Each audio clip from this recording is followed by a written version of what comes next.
Viewers,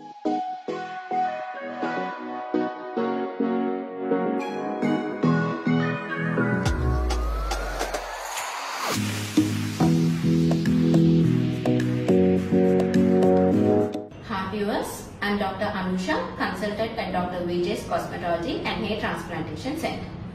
ఈ రోజు మనం హెయిర్ ట్రాన్స్ప్లాంటేషన్ జరిగిన ఎన్ని రోజులకి డోనర్ ఏరియాలో హెయిర్ అనేది వస్తుందో తెలుసుకుందాం.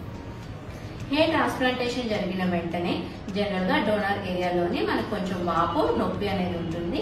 ఇది ఒక 24 నుంచి 48 గంటల్లో ఏదైతే ఈ వాపు నొప్పి ఉన్నదో అది తగ్గిపోతుంది. ఆ తర్వాత మీకు 8 నుంచి 15 రోజులకి ఎక్కడి నుంచి అయితే మనం గ్రాఫ్ట్స్ తీసామో అక్కడ మీకు చిన్న చిన్న బ్లాక్ గా స్కిన్ అనేది కనిపిస్తూ ఉంటుంది. దీన్ని మనం క్రెస్ట్ అంటాము. ఇది మనకి ఈ 15 నుంచి 20 రోజుల్లో ఇది ఏదైతే ఉందో అది రాలిపోతుంది. ఇదంతా మనకి హీలింగ్ ప్రాసెస్. సో ఒక 20 డేస్ కల్లా మీకు డోనర్ ఏరియా మొత్తం హీల్ అయిపోతుంది. అయితే హెయిర్ ఎప్పుడు రావడం కనిపిస్తుంది? మీకు కొత్త హెయిర్ అనేది రావడం జనరలీ అరౌండ్ 1.5 to 2 months అనేది చిన్న చిన్న హెయిర్ రావడం అనేది మీకు మీ డోనర్ ఏరియాలోని తెలుస్తుంది. 70% ఆఫ్ ద హెయిర్ మీకు రావాలి అంటే it takes around 6 to 8 months time. Complete గా నార్మల్ హెయిర్ రావాలి అంటే అరౌండ్ 9 to 12 months టైం అనేది పడుతుంది. అయితే ఈ హెయిర్ అనేది రావడానికి కూడా కొన్ని ఫ్యాక్టర్స్ మీద డిపెండ్ అయి ఉంటుంది.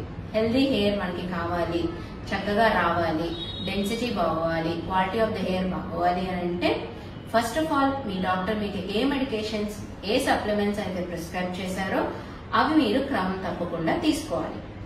నెక్స్ట్ మీరు ఫాలో అయ్యే diet, it should be a high protein diet.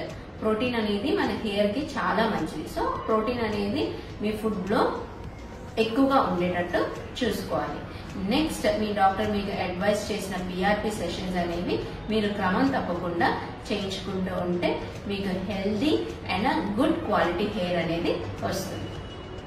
Thank you.